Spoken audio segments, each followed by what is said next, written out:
I think anyone who grew up in like millennial or further has embarrassing videos of themselves on the internet.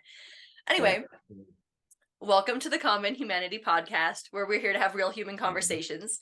Today, I am joined by Brandon. I know Brandon not at all, other than the fact that he agreed to have a conversation with me, which is some of my favorite conversations to have because I have nothing to go off of, and it makes me so happy. So what I know about Brandon is that he lives somewhere in the UK. And It's called Milton Keynes. It's a place well known for our roundabouts. We have about a roundabout every street. It is crazy. There's about 50 in our little town. It is that's what we're known for, and that's it. Out and concrete cows. Yes, very concrete boring. cows? Yes, that yeah. If you search up Milton Keynes concrete cows, we have a little memorial statue of concrete cows, and that is the biggest thing in Milton Keynes. So that gives you a kind of description of how interesting our town is. I mean, I live in Wyoming. We have real cows. Oh, we do have real cows, but concrete cows are such Okay. a sight to see, you know. All right. So to start this off, Brandon, who are you? My name is Brandon Dyer. I live in Milton Keynes. I am a 25-year-old male, and my passion probably is somewhere in between music and somewhere in between gaming. They are my two biggest things. I also beatbox, and I am going to soon start making my own music. I have a plan, and that's my passion. That's what I wanted to do all my life, and I finally said, "Let's do it." So I'm going to start doing that soon. That's basically me. That is fantastic. If I put you on the spot, would you be able to beatbox right now? Of course, hold on. Let me get a drink. It's probably going to sound awful because I'm recording on a camera, but It's fine.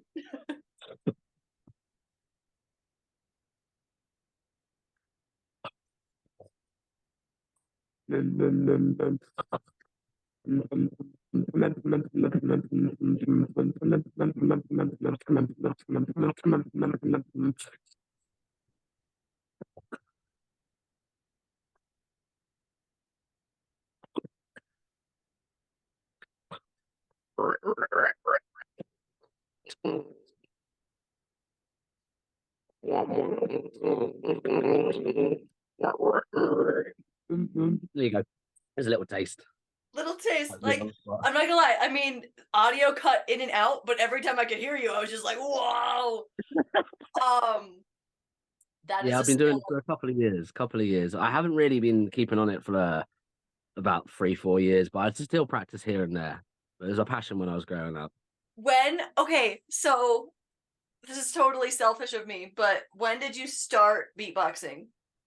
I'd say I was in school and I'm a very fidgety person because of the ADHD. So I always was making noises and I just couldn't keep sharp. So I just kept making noises. And over the years, I started going, hold on, this noise sounds cool. If I can add a beat to this.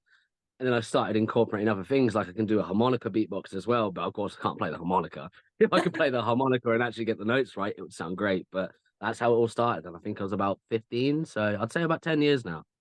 But for about 5 of those years, I haven't been doing anything. So I'd say 5 years of practicing. That is so interesting. I have an 8-year-old, and I mean, it like kind of has comes and goes, but like every once in a while he's like really into it, and he's like, check out this noise I can make, check out this thing, and I'm just like, this could be And really to keep cool. going, it's only going to get better. It's going to sound bad at the start. At the Always start, it's going to does. be like, and it's going to sound awful. But if he keeps practicing, especially from a young age, I believe in giving kids the opportunity to play instruments at a young age because it incorporates in their brain and it makes it a lot easier when they grow up and they go, actually, I do want to play this. I do want to do this. So I think that's a really good idea. Keep them going. It might sound a bit awful at the start and it might be a bit annoying for you, but keep it going. That's what I say. Yeah, that's one of those things that I'm just because it's something I mean, other than the fact that I also have ADHD and also make random noises, which as a side note, what I've told people my whole life, even before I knew I had ADHD, is that sound effects make the world go round. So like anytime I'm doing things, I make sound effects with it. When I'm like Yes, going, I like have tasks to get done at work and I just like sing my own theme song and people are like, what are you doing? And I'm like, I'm doing stuff. And so I need a song to be I playing. need the sound effect. Yes, Yeah. of course. I throw something and I go every time. I make the sound effect because it's just like you said, it makes the world go round. I completely Yes. agree with that. Yes. Finally, someone who's on my level. It's like there's six TVs on in my brain at the same time, and one of them's playing memes, one of them's playing a TV show, and one of them's just playing random sounds. And I got to do those. One of them's got to come out. One of them's got to come out, and my brain's just going to go. So yes, I do understand that very much. So See mine, and so as someone with ADHD and a musical background, you might also understand this. So I tell people all the time, I have a radio inside my brain. Like yeah, I wake up with different songs stuck in my head almost every single day. A but is few it not the months whole ago, song? what? Sorry, is it not the whole song? Is it just a little 10-second segment that replays over and over? Correct. And Me, then I have to listen to the whole song because it's the only way to get the song out of my head. exactly that. Yes, that's the problem I have. And like sometimes it is like a song I've listened to recently. A few months ago, I woke up, I can't even remember what song it was. I know it was a Whitney Houston song. And like the last hour before I woke up, like it was playing in my dreams and I woke up like almost singing it. And I was just like, I have not heard this song in like a decade. Why is it stuck in my head? The And same so, thing happens to me. oh my God. I have also this problem where if something that I recognize from a show's happened, especially Simpsons or Futurama, my brain will go, "Oh, this happened in this episode this time," and I can't stop it. I really can't stop it. And people are like, "What? How do you remember this stuff?" And I don't know because someone tells me something, I forget in 5 seconds. But something will happen, and I go, "Ah, this is from this episode of Simpsons." Very weird stuff. Very similar. Like I remember the weirdest fucking things about like I can remember an entire conversation that I had with someone 15 years ago, but I don't know their name. Could not tell you their name. No. And like sometimes it weirds people out because like I'll see someone a decade after the last time I saw them. I'll be like, oh yeah, no, you like the color orange. And they're like, how do you know that? I'm like, I don't know. It I don't yes, control it. it just comes. I go for the ride with my brain. That's what I do. I'm assuming also you have a whole bundle of useless facts that you can't remember. Only when it comes down to the point and you go, oh yes, yes, yes, yes.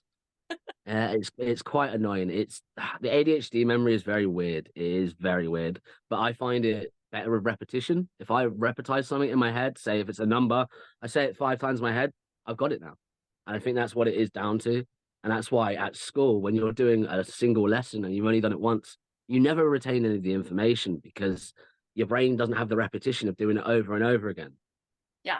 Yeah. Totally agree. I'm just trying to like see how many things we have in common right now. So taking notes back in high school and college, wherever I took notes, even in like jobs at meetings, I always doodle.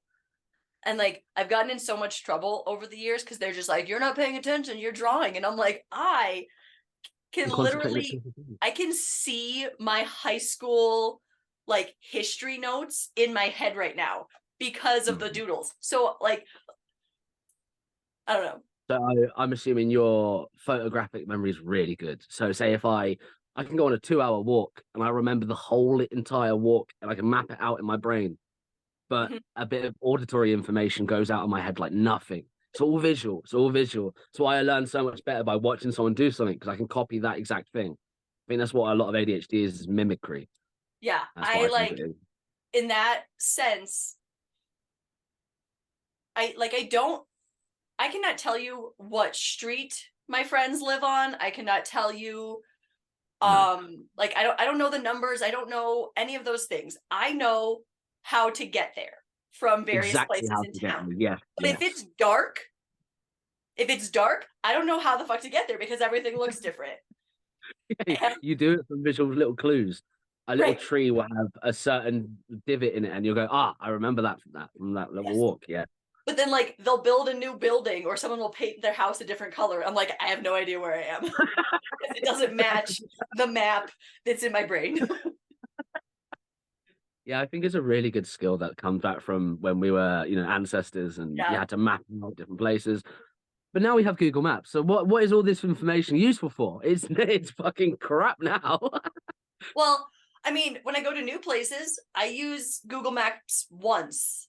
Like, I took my kids to their friend's house one time, and like, I can vividly see exactly how to get to their house. So, like, that's probably going to Mhm. stay there for, I'd say, at least Forever. 5 years. I'll be able to get to that Oh, house. If they move down the block, I'll have to Google Maps again because, but yeah. So it's yeah, I good to haven't. know that I'm not crazy, or at least I'm not the only crazy one of the two. No, no, no, no, no. The thing is, I always think, I want to be normal. I want to be like everyone else. And then I see how boring other people, and I'm like, I like my uniqueness. I like that I'm not like everybody else. I'm a bit crazy at work, especially when I'm not smoking weed all day because that's the only thing that calms me down, calms the ADHD down. But when I don't smoke all day, I'm a different person. I'm a lot more confident as well. That's what I find when I don't smoke. You're more confident when you don't smoke. Yeah, yeah. So I've noticed because I've been smoking for so long, I've noticed all the negatives. Mm. And now I've gotten to a point where I can't live without smoking because I can't sleep or eat without smoking because it's just in my system now. So yeah, I wouldn't say smoking weed for ADHD is always a good thing. Definitely not. Especially if it's good for the sleep, and that's it. I mean, sleep is rough. Sleep is rough. Okay, so how long have you known that you have ADHD? It's something that I of course self-diagnosed. I haven't gone to get diagnosed because it costs money, but I'm pretty sure I found out around about 18, 19. I always thought it was a bit different, but I've always been treated normal. My mum's always treated me normal, so I've grown up thinking I'm normal. But it's when I started interacting with a lot of different people, and I went, oh God, I'm nothing like you guys. Like I think completely differently. I feel like an alien. Like I have the imposter syndrome and all that. So yeah, I think it was at least 18, 19. It's very interesting because I always want to know what it's so that imposter syndrome, or even that idea of like not feeling normal, like growing up and being like, what is wrong with me? What in the world? Like, why can't I, whether it's sit still, or why can't I focus on something, or why can't I Yeah. fold my fucking laundry? Why can't I clean my room even though it takes 5 minutes and it makes me feel so much better? Why? What Right. stops me from doing that? Or if I want to play something on my Xbox, I will just sit and doom scroll for 2 hours, and I go, I don't want to do this, and I'll doom scroll for another hour. And I just get stuck in this paralysis of just wanting to. Oh man, I hate it. Yeah, I didn't get, so I've been diagnosed now for 2 years. And I Mhm. got, so first my older brother got diagnosed, then my oldest son got diagnosed. And then I was like, it was actually after my youngest, or my oldest son got diagnosed, and his doctor was just like, this is genetic. Here are some things that could help whoever may have given him these genes. And I was like, who, me? Are you talking to me? What? Me? It couldn't be me. Never. I was trying to explain this to my mum. I was like, Mum, you've got to realize these don't just come from nowhere. Right. And she has the same things. And I'm like, Mum, you've got to realize when you were younger, it wasn't taken as seriously. It's still not taken completely seriously, but it wasn't a thing back then. It wasn't Yeah. taken as a normal illness. It was just oh, they could have something. Oh, they could, and nowadays it's taken a lot more seriously. A lot more people going, oh, there was no these problems when I was younger. No, no, people had these problems. It was just buried. Especially So for then, women back in the day. well, especially because so women are diagnosed, or let's say girls are diagnosed far less than boys. Oh, So yeah. most, most because just the percentage wise, most people who are diagnosed in adulthood are women, because They're really good at most masking. boys are like, most men have like, they've caught on to that somewhere in adolescence. Um, and then it's just like this whole mind-blowing thing of just like, I wasn't broken this whole time. It's just like my brain works differently than, and this is the conversation I always bring up around ADHD, because like my brain very much, it's not an illness. It is just how our brains function.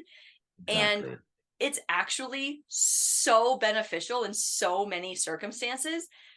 But the society we live in, like the sitting at a Doesn't help. desk all day, No, doesn't that's help. where ADHD does not work. But No.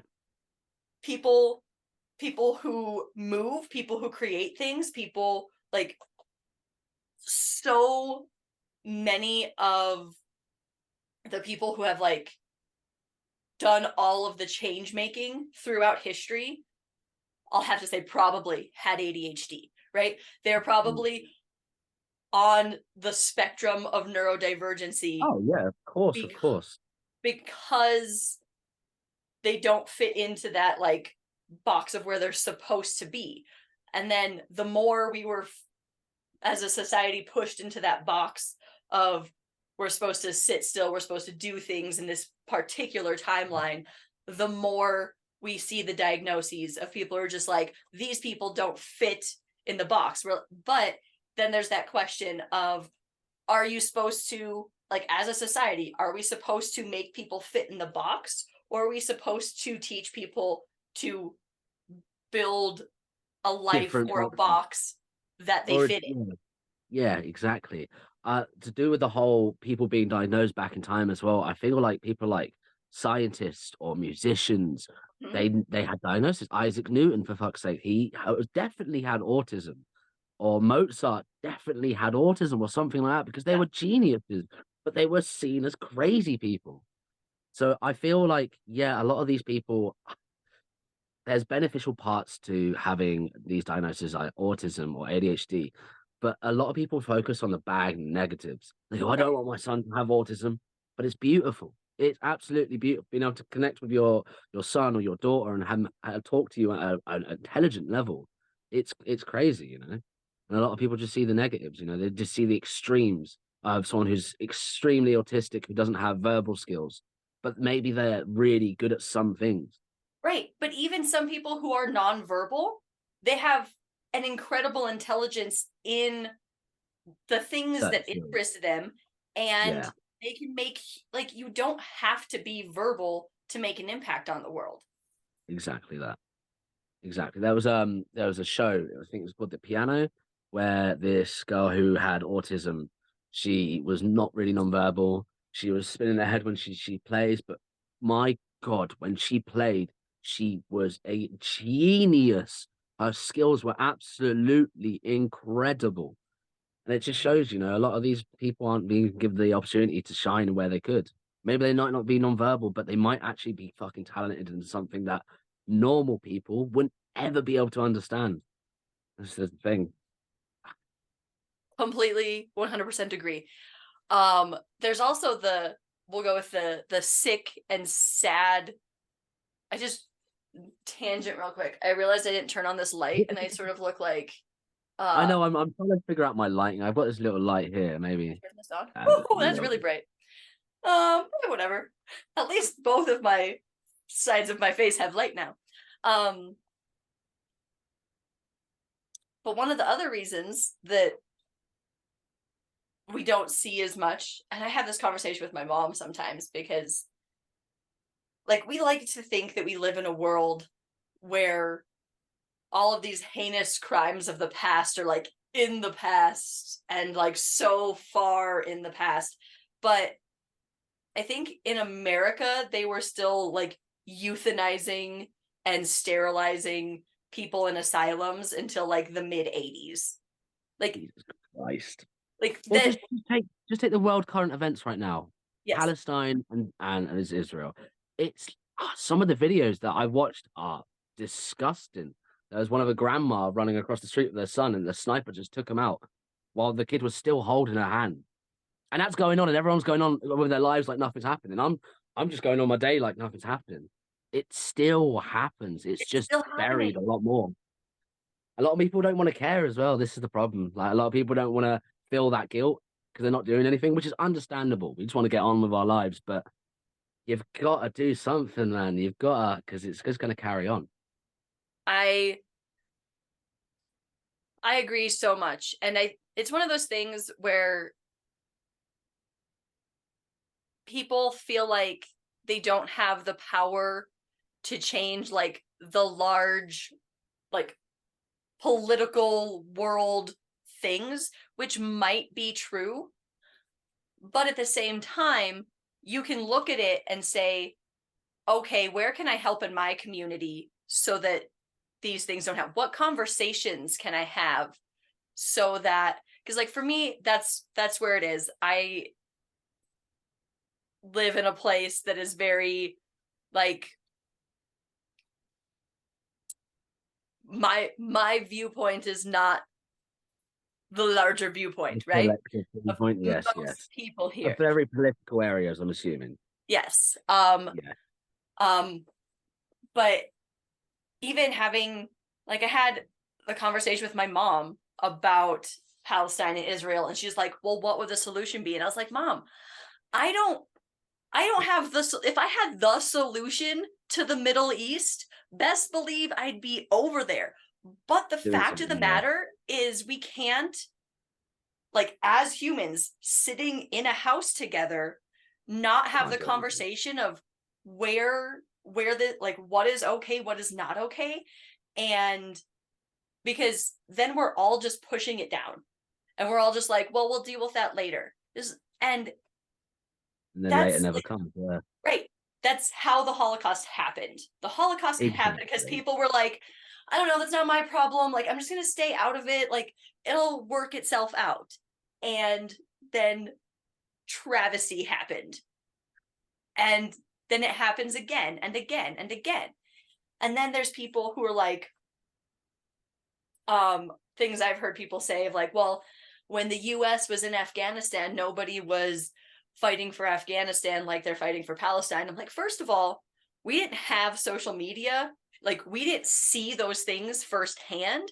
And if Yeah. we Yeah. did, best believe we would all be like being like, that's not okay. But I have so many friends and family members who have served in the military, who served in Afghanistan, who came back and were like, I'm ashamed of what I had to do.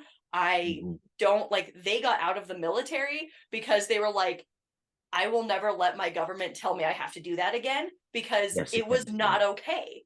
Yes, because they were probably fighting for a good cause. They wanted to do their country proud, and they didn't realize some of them being manipulated to kill innocent people. You know Mhm. what it is? It's a war between two people. It's not the people; it's the governments that are fighting, Yeah. and it's just using people as little fucking drones and stuff like that. It's yeah, I know it's awful because these people have good hearts. They go into the military thinking I'm doing good for my country, and they're probably not ready for shooting people because it's a big thing. You think in the back of your head, oh, I could shoot someone, but then it hits you, and you think that person had a life. Were they a person? Did they have a family? Did they have a job? You know what I mean? You start to think about all that stuff. So yeah, I really wanted to go into the army when I was a kid, and older I got, the more I realized I can't shoot anybody. That's not what I could do personally. I got a lot of respect for people that could do it, but I can't. Mine was similar. It wasn't that I can't shoot somebody, but I can't shoot somebody on somebody else's orders without knowing why and Yeah, agreeing with the reasoning. Like if somebody came into my house right now and attacked my family, would I bit kill them? different. 100%. Oh If yes, if they attack the family, yes. yeah, like if I feel threatened, yes, I would do that. But I feel like I can share this because I'm not sharing names, but I had a friend who in Afghanistan, he was a Marine and he was given orders. There was a little girl who was standing in between him and his target, like a 6-year-old girl. And he had You like a have to shoot her, 5-year-old didn't daughter at home. And he hesitated and they were like, you have to go through her. And he was just like, I can't.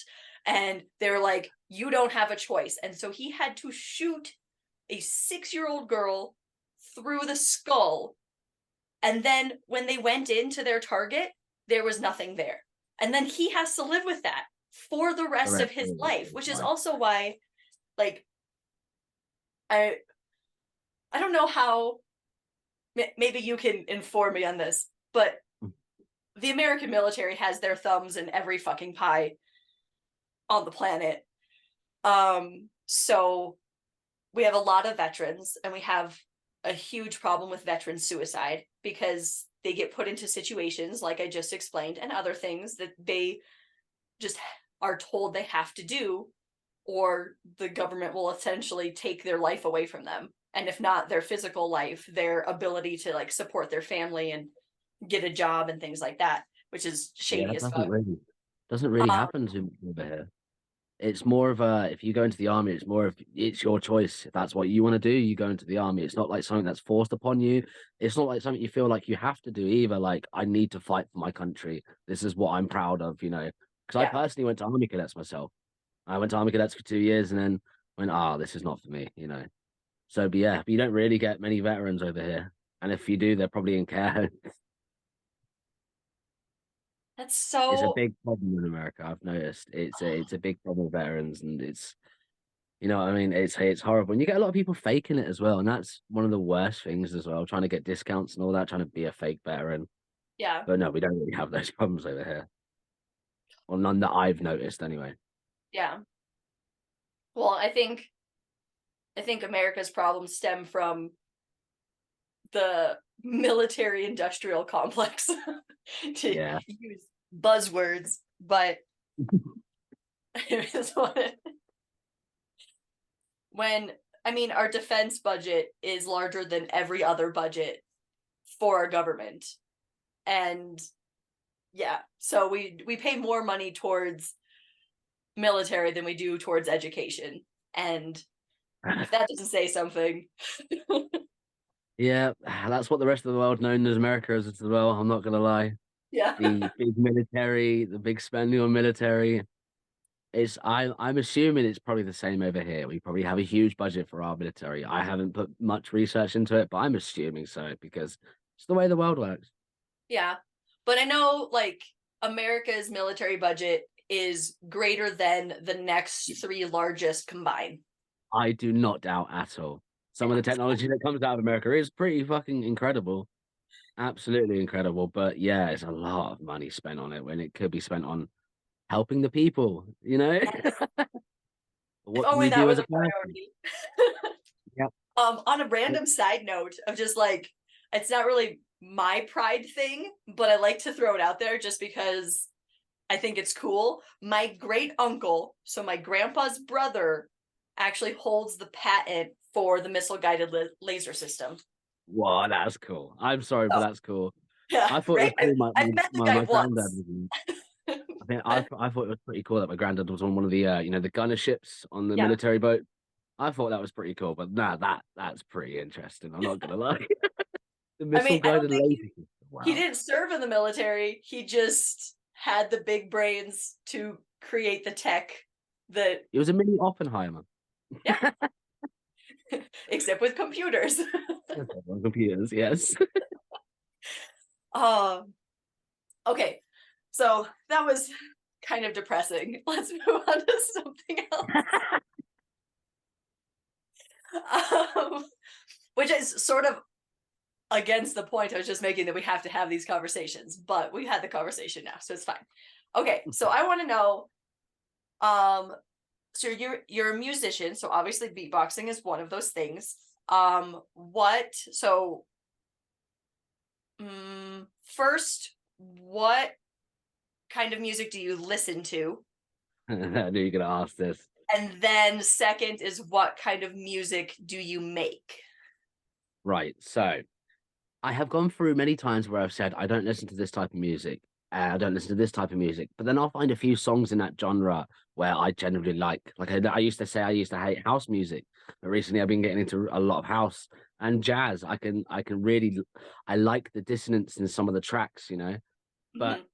I listen to mostly everything. I don't find modern pop music is not my forte. That's the one thing I kind of, because it's just regurgitated bullshit, and there's a lot of songs that they've bought the copyright to and they've made it into their own, and I just fucking hate it. But my main interest is either anything EDM, anything like hard tech or hard trance or drum and bass, jungle. Absolutely love jungle. But I also love heavy metal and I love a bit of classical as well, you know. So I'd say I listen to everything really. I know a lot of people say, "Oh, I listen to everything," but oh, I won't listen to that. That's crap. But I like mostly everything. And for music, I'm gonna make it would be fast and hard. It would probably be something hardcore-ish with a lot of but I'd probably try and blend a lot of the musics together because I listen to every different type and I want to put them all together and make something new. But that's plans for the future when I get my own equipment and my own setup. But that's my plan. I love that. Um, EDM was mine, where I was just like, I don't like EDM. I'll listen to everything, but not EDM. And then I found like this one band that I like fucking love their shit. And I'm like, oh no, they're EDM. Now I can't say I hate all EDM. Yep, yep. I was having the conversation the other day where I used to be so snobby about synthesizers. I was like, oh, if it's a synthesizer, it's not real music. I want real instruments. And then I heard one band that used a synthesizer so well as an instrument that I was like, oh shit, I can't say that anymore because they do it well. And then I love YouTube music. I'm sure Spotify does the same thing, but I like YouTube music because that's where all my shit is. And I'll find one song that I just like will start playing on repeat, like I'll hyper focus on it, right? And I'll be like, oh my God, I love this. And then it's just like, you might like these things. And I found so much good fucking music. Yeah, yeah. I'll give SoundCloud's perfect for that. SoundCloud's one song absolutely a chance. And it's or yeah, yeah. You so on SoundCloud you have a feature where you can start station. So what I do is I find that one song that I really like, and I'm like, oh, start station, and I just start going through all the music, and I'm like, okay, wow, this is a new genre that I absolutely love now. Like yeah. breakcore. I've really got into breakcore recently because I'm a big fan of liquid drum and bass, which is drum and bass with a lot of chilled tones to it, soul like, and it's really peaceful and quiet. But then you've got breakcore, which is like that but it's a lot of choppy drum and bass, a lot of hard beats with a really soft background. And I love the contrast and heavy and soft put together to make a fucking absolutely beautiful track. So if you like EDM and all that, try some breakcore. I can give you some Breakcore. great people to listen to. It is a bit it's a bit mental, but I know someone who has ADHD as well, I think should happily set off the little tingles in your brain. Yeah. I love the songs that set off little tingles. So I'm sure you've probably seen them on the internet, like the songs that are like, this is for ADHD people, where they have the like essentially different harmonies playing on different sides, and it like makes your whole brain just like Ooh, melt.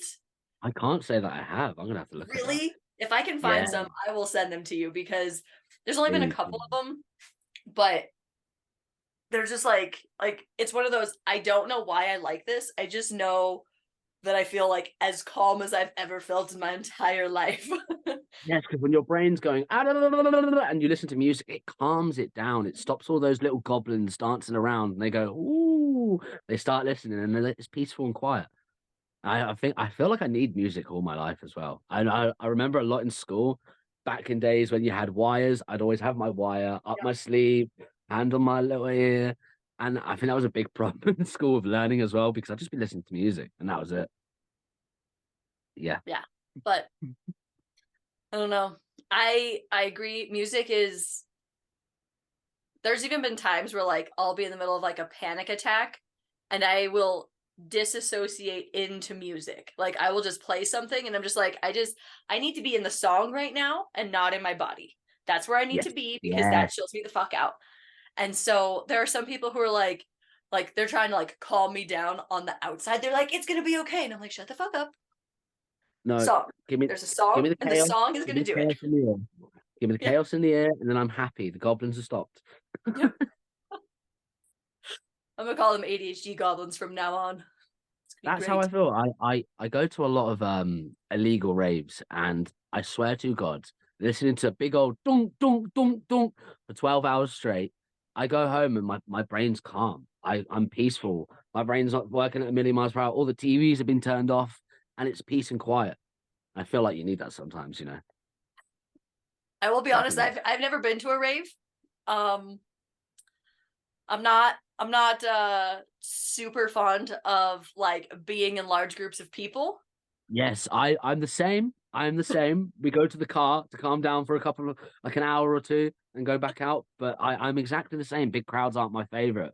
But for some reason, when it's loud music and it's a big crowd, it's brilliant. But I I also honestly wish I could go show ahead. you through my eyes what it was like at what they called as free parties, right?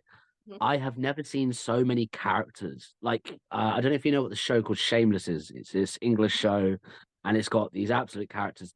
Everyone there looks like one of those people, and it's a sight. I look around and I go, England is not real. This is not a real place. These people do not exist. I just love for an American just to see the scattiness, the grottiness. Beautiful. What a sight. Um, so I do love live music, but I do feel like so, and maybe it's just because like the music played at raves has stereotypically been the music that I don't listen to. But like I love so Frank Turner is one of my favorite all-time bands. Yeah, He is English, so if you don't know who that is, look him up. I do know Frank Turner. Oh, you do? Yes, Personally, the name because rings a bell. Oh yeah, if I knew him personally, yes. Everyone in England is so close. yeah. I mean his sister lived in Fort Collins, which is like 45 minutes away from here for like a decade. So he was always up in Colorado and like I mean, I have friends who've met him numerous times because he's just super chill when he goes to shows and like we'll just sit there and have a conversation with you. But um anytime I'm at a Frank Turner concert, like it's like the safest I've ever felt because they're all fucking Frank Turner fans, which Yes, means they follow his absolutely. rules of not being a dick. And it's just like they're your like they're my people. And They're so your people. Yes, yes. yeah, punk rock shows are my favorite. That's where my like I love a lot of music, but punk is like the thing I always come back to. And I love I think so. I define punk as pretty much anything that's like against the man because I like so many like Frank Turner is folk punk. I like the Ramones, like Not bad, not I go bad. classic punk. Um, like I grew up on the Ramones and the Clash, and as I eventually got out of my very like whitewashed punk scene, um, learned the history of punk and all sorts of other things. But like I love Go Go Bordello, which is gypsy punk, and every time I play that for people, fucking look it up. Oh my Oh my God, god, yeah. you Okay. might like it. Other people look at me like I'm fucking crazy, but it's like, and I'm like ancestrally, I'm Ukrainian and Bohemian, and so he's from the Ukraine, and they're all immigrants from various places. So it has just like this Oh gypsy, yeah. like folk feel plus punk rock, and it is just like Oh, that's a good oh, mashup. No, I'm gonna have to they give have them a a fucking listen. they have an accordion player named Sergey who is just No. An accordion player. Oh my God, yeah. No, yes, you've got me. You've got me. Anything that's absolutely weird and niche, I love. I mean, that's unique, you know. but yeah, punk is where like if I had to say I have a favorite genre, it's punk because even though I don't always listen to punk, like it will always have my heart. And punk shows, like this is what I've noticed, both working, like going to them and also working at a music venue. The difference between punk and metal shows. Punk shows, there's a circle pit, mosh pit, whatever you want to call it, and everyone's having fun and everyone's jumping around and they're skanking and they're dancing. And if someone gets knocked down, they pull them back up. At the metal shows, people are headbutting each other and punching each other in the face, and everyone's bleeding. And I'm like, can we get that guy off the ground? That would be great. And it's like I don't know, like maybe punk is metal light, but like they got the crazy, they got the vibe, they got all of that energy, but they also have the care. Whereas at the metal shows, it's like I'm not sure we're all Aggression. going to survive this. Yeah, you need that sometimes though. I remember I saw Parkway Drive live, and they were brilliant. I went into the mosh pit, and oh my God, 5 minutes in, and I was like, no, I can't. I need to get out. And it was brilliant, but it was the same kind of, if someone falls over, straight back up. And Yep. it's the same thing at like illegal raves. If someone falls over, I have been many times where I've been off my face, I'm a bit wobbly, and I get a little balloon, and I go, and then I wake back up and I'm like, what the fuck? I'm on the floor. Someone's picked me up straight away. And I love that, you know? That's what I mean. It's the whole y'all all look a bit weird. You might be I'm untrusty, but you listen to the same music, so I got a bit of trust in you. I know you're a safe person. It's about the player, you know, the peace, love, unity, respect, and all that. So yeah, I completely agree with that. I like punk shows and all that. We had this one band, Hacktivist, and another band called Heart of a Coward. They are from where I live, and they are absolutely amazing. If you like heavy metal or anything like that, give them a listen, definitely. But when we go to one of their shows, it is one of the best shows I've ever seen out of any big band or anything like that. But it's the same kind of, you fall over, they're picking you straight back up, and you're getting back into that mosh pit, shoved against the wall of people, and it's just love. So yeah, I completely agree. There are some metal veins, not so much. Yeah. Some people go in with, I don't know. I feel like if you go into a mosh pit with the intent to get whatever you need to get out, it's different than when you want to take that out on other people. That's Yeah, where I yeah. see it. You see a few of the angry older 20-year-olds that just love to push the little, they Yeah. see someone young and they're like, oh yes, target, boom, push. And, well, Yeah. why are you so aggressive? Enjoy the music. I think they must have got bullied when they were younger or something. I have a friend who's like one of my favorite concert goers with me because we're both like, we stand in the back like this. We went to we were at Flogging Molly and Dropkick Murphys, and we just stood in the back and we're just like nodding our heads along. And like some dude came over to us and they were like, you gotta dance, and like tries, and we're not standing at the back. Like if we wanted to be in the mosh pit, we would be in the mosh pit. We know, and like complete honesty, most of the reason I stay out of mosh pits is because I have a very how do I put this? I'm very reactive, like, and not intentionally, because like I technically have PTSD. So like if someone comes up behind me and hits me, sometimes my brain will hit them back before I realize I've hit them back. And so I try to stay out of those. And my friend's the same way. So we're like, we're gonna stay back here and enjoy the music. And if we want to dance, we'll dance. But we don't put ourselves in that. Like I only go in a mosh pit if I'm in like a super zen place where like if someone runs into me, You don't I'm care. not Yeah. gonna clock them. So, Yeah. Yeah, I've and only then started to recently go into mosh pits a bit more because it's a big bundle of people, you know. And a raving mosh pit is a bit different to a heavy metal mosh pit. A raving mosh pit is more a conglomerate of people coming together, moving as one, while mhm. a heavy metal mosh pit is more of a spinning death circle, you know, Yeah. or you know. So yeah, I do completely agree with that. Sometimes it's a bit too much. I don't like being touched or anything like that. You know, you just got to be in the right mindset, the right. I don't care. I couldn't care if someone touches me. It doesn't bother me, and I don't want to swing for them. So yeah, I completely agree with that. Oh man. What is Do you have a favorite concert you've ever been to? If it's a concert, it would probably have to be Heart of Coward. They were the local band, and oh my God, it was just the energy in that room. The whole of us were grabbing the banisters. We were moving the banisters so much that all the security came in like, can you fucking stop that? It was just so hype. And it was only about 30, 40, 50 people in this little room. But it was just because it was the home band's come back.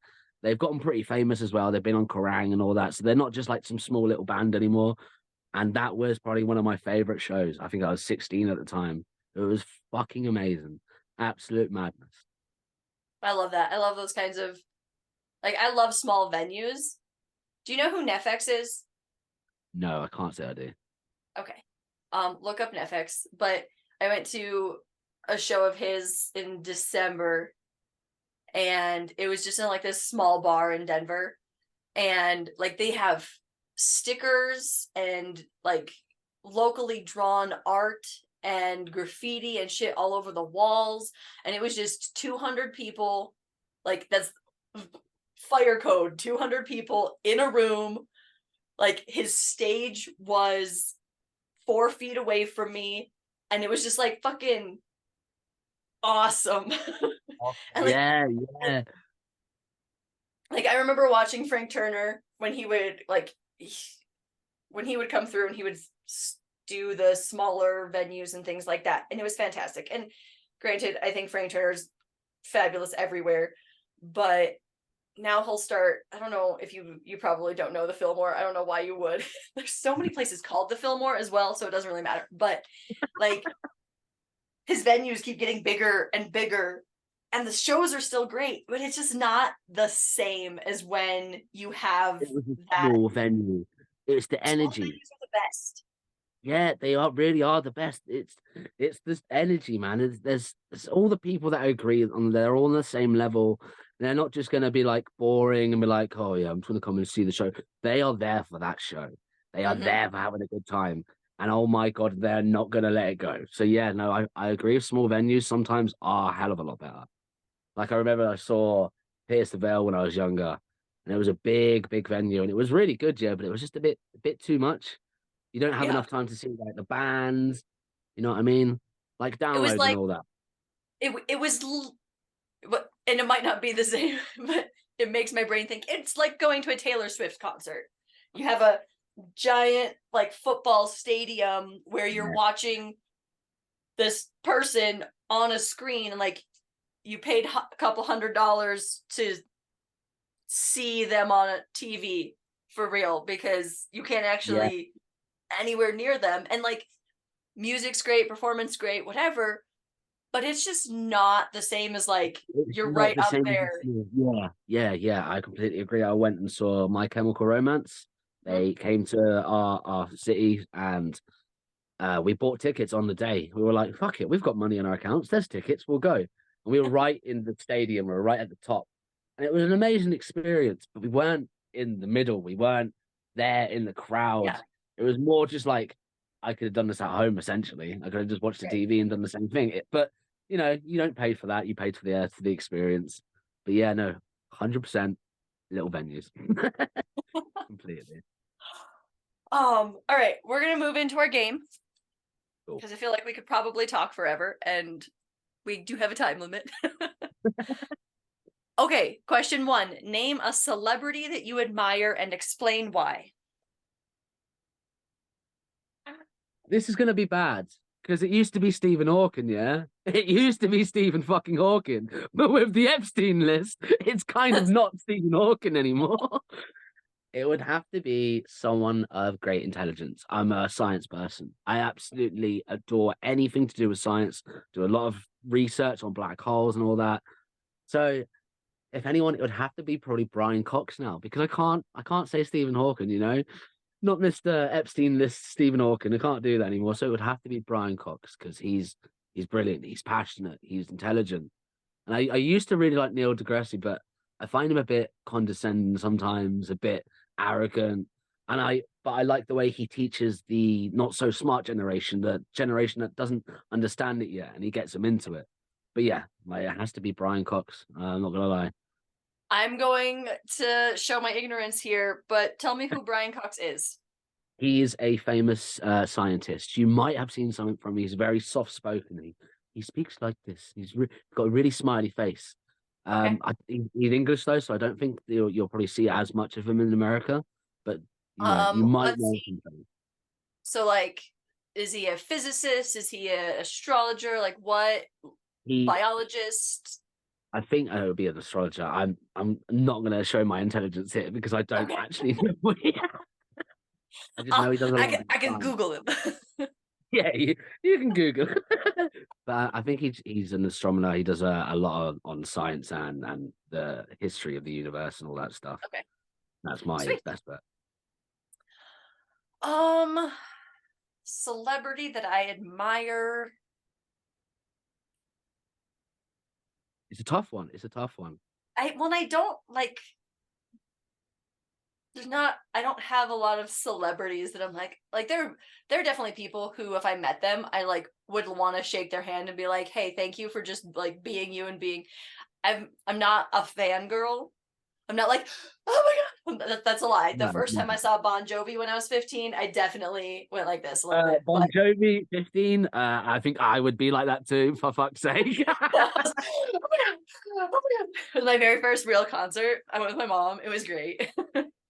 um, I was obsessed with Bon Jovi growing up. It was everyone's like, he's like 25 years older than you. And I was like, at some point I knew like the exact amount of time he was older than me. It was like 25 years, 4 months, 3 days, and like 14 Ooh, hours or something because I was obsessed. obsessed. Yeah.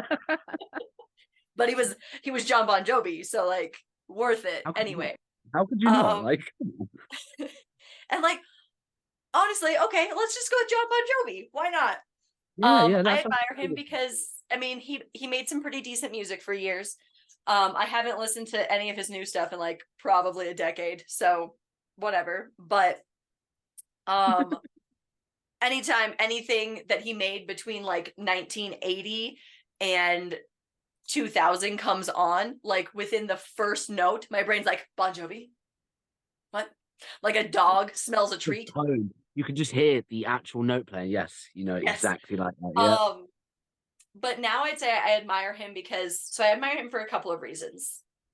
He, even though he was super famous and had women throwing themselves at him forever, he married his high school sweetheart and Oh, like they had rocky times or whatever, but like he found a woman, he fell in love with her, they fucking made it work and stuck it out. He is like a super duper family man and he's way into his community. So he's from New Jersey. mhm. And what I know that he does for the most part now is he runs a soup kitchen. So he was just like, there Wow. are homeless people and people in need of food in my community. I am a famous person with a bunch of money. So he built a soup kitchen, which he goes and works in like on a daily basis. He goes in and he Wow. makes food and he serves it to the homeless in his community. And like, I love people who are successful and then use their success to Do help something good. others. Yeah. Yes, yes. That if I got famous or if I got really rich, that's exactly what I want to do. Open a shelter, help out the homeless. I'd want to do something with it, but it's these people that sit on their money and hoard it and Yeah. they do nothing with it like a fucking greedy dragon and their gold, you know? And I Yeah. don't get it. I don't get it. Like Akon. Akon's a perfect example. He spent, I got like 500 homes fully for people in Africa. He provided water to loads of villages. And I'm Mhm. like, if you have the opportunity to change the fucking world, why don't you? Why do you want to be selfish? I don't get it. I really don't understand it. Me either. Christopher has mentioned to me before because he said that he plans on being a millionaire someday, and I'm just like, not me, I don't plan on being a millionaire. And he's like, why not? He's like, you could do it if you really tried. And I was just like, I would never be a millionaire because if I had that much money I would give that much money away. Exactly. Like What's the point in it sitting would on it? be, I don't need $1 million for anything. The only thing you need it for is be other people, and that's it. Yeah. Oh, Yeah. this is convenient. Next question. If you had the choice of giving $10,000 each to 5 different people, who would you give it to and what purpose would you specify? Easy. I would give it to my mum, my dad, my aunt, my nan, and one of my closest friends. I would help them out, of course, because they've helped me out all my life. The family that doesn't even need to be said for. Come on, we know it's family. You're gonna do it, but for one of my best friends, it would be for always being there for me because I find it hard connecting with people, finding real people. I've lost people with like 9 to 14 years of friendships just over something stupid. Like I lost someone recently over a girlfriend that he had who was very, very crazy and completely controlled his life, but now he's out of my life. So, but yeah, that's what I'd do. How about you?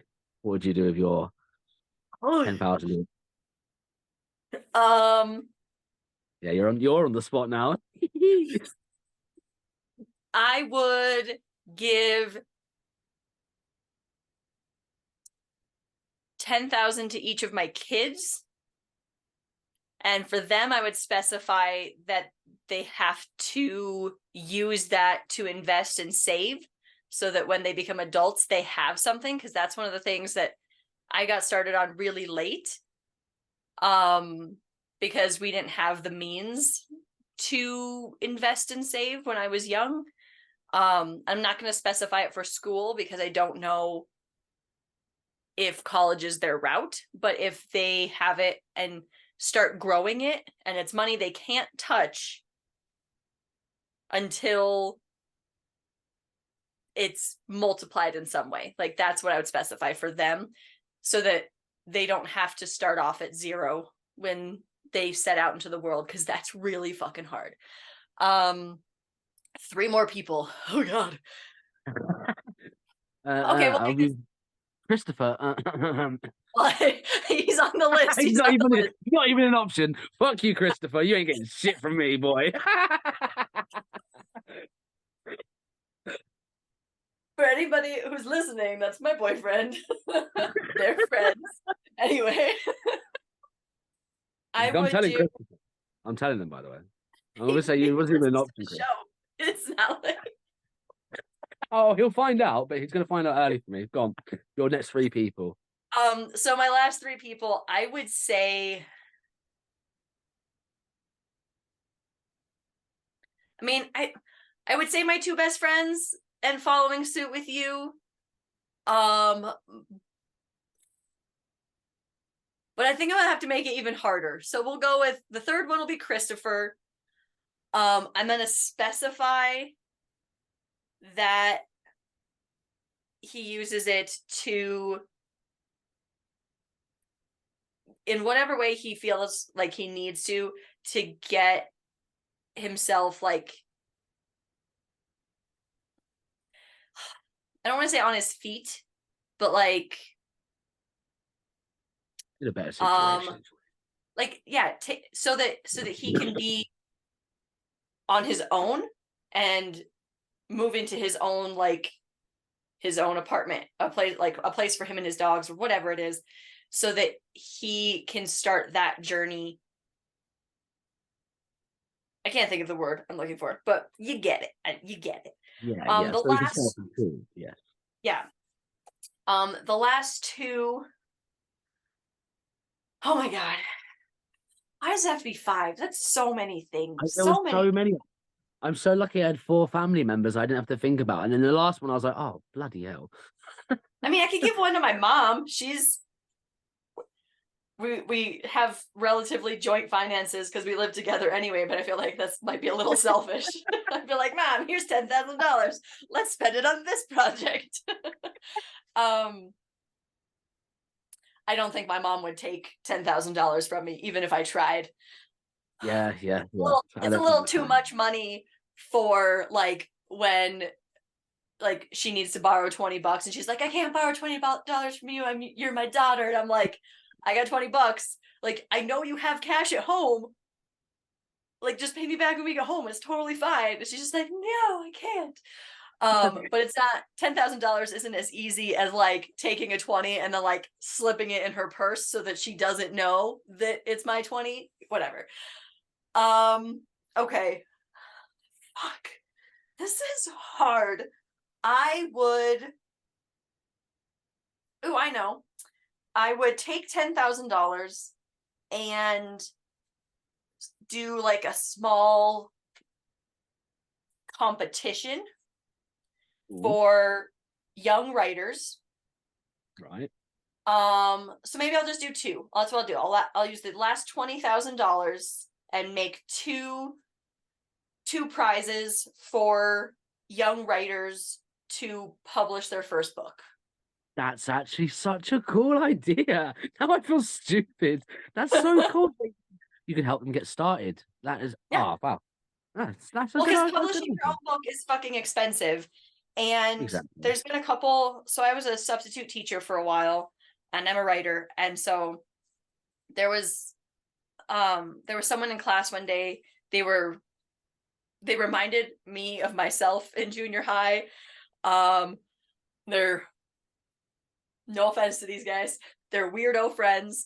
For me, we were the creepy gothic kids. For them, they're like the I don't know what they call the Outcast, yeah, but just outcast. Yeah, whatever the yeah, outcast yeah. version Don't of worry. teenage I've never made. fit in. I've always been the weird jigsaw piece of the wrong puzzle. Don't worry. Right. Don't take offense from So that. yeah, I don't know what they're labeled as now, but they were the weirdos, right? And people were just like, "Oh, you're writing in your journal," and I was like, "What are you writing?" They were like, "It's nothing. It's just a thing. I'm writing a story." And I was like, "Oh, what's your story about?" And I like talked to them about it, and they they told me what the story was about. I was like, "That sounds really good." I was like, "Are you going to publish it?" And they were like, "I'm 14. Like, what do you even mean?" And I'm just like we live in a world of self-publishing now. Like, you don't have to publish it tomorrow, but is it something that you're like looking to put out into the world? And they're like, "Nobody wants to read my stuff." And I'm like, "Bullshit. Yes, they do. Oh, Like, somebody does." there's always a party for something. No matter what I've learned in this world, there's always going to be people that love you, and there's always going to be people that hate you. There will Yep. always be those two. There will always be some niche people that like your stuff. So just put it out Yeah. there. So yeah, but That's what I've been like. Anyone who there have been so many people who are like, "I want to write a book someday." I'm like, "Okay, do it. I'll show you good. how." Like, just if you want help with all the processing of like how to publish your own book, I fucking got you. I'll show you whatever.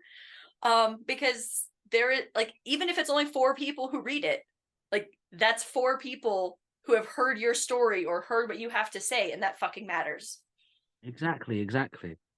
That's what I've been struggling with recently. I've been sitting in my bed and just I don't know. Every time I take psychedelics, I have a big revelation, and I go, Brandon, what are you doing with your life? You have potential. You're doing fuck all. You're sitting there playing your Xbox, going to work and coming back, and that's it. So I said, enough is enough.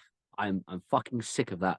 So I'm just gonna do it. And it's exactly that. Even if 4 people listen to the songs I put out, that's 4 more people that like my shit. And that is fucking something. At least you can say you did it and you didn't just do nothing. So yes, I completely agree with that. I love that. Always let people fucking shine, man, because there will be people that like your shit. Really. 100%. Okay, this is interesting. None of these. Okay, last question. When do you think an eye for an eye retribution would be warranted? In a good cause, not in a bad cause. You do something good for someone, they do something good for you. That's where I think an eye for an eye is good. But when you take revenge on something, you're taking revenge on yourself. Oh, tell me, just I've always tried to be the bigger person in life, and there have been times where I've gone, I don't want to be the bigger person anymore, and I've been the asshole, and it's only hurt myself in the process. So I think an eye for an eye is never a good thing because it makes the whole world blind, as you know how the saying Yeah. goes. But if it's a good thing, if it's say someone's helped you out, so then you've gone out your way to help them out, then that's a good eye. You're both seeing then. You're both not blind. That's what I think. I fucking love that. Um, which and I've never even thought of it that way. Like every time I hear that statement, I only see like the because I was ready to say never. It's never good. Never gonna do eye for an eye because there's never a reason. But you just went and flipped the script, and you're right. Like it doesn't have to be. There doesn't have to be a negative connotation to it, and I like that a lot. So I'm gonna just go with I agree with you. You are right. Fucking sick. All right. So my last question for you. I don't know if it's even really a question. Whatever. Um, if there's one thing that the world needs to know, what is it?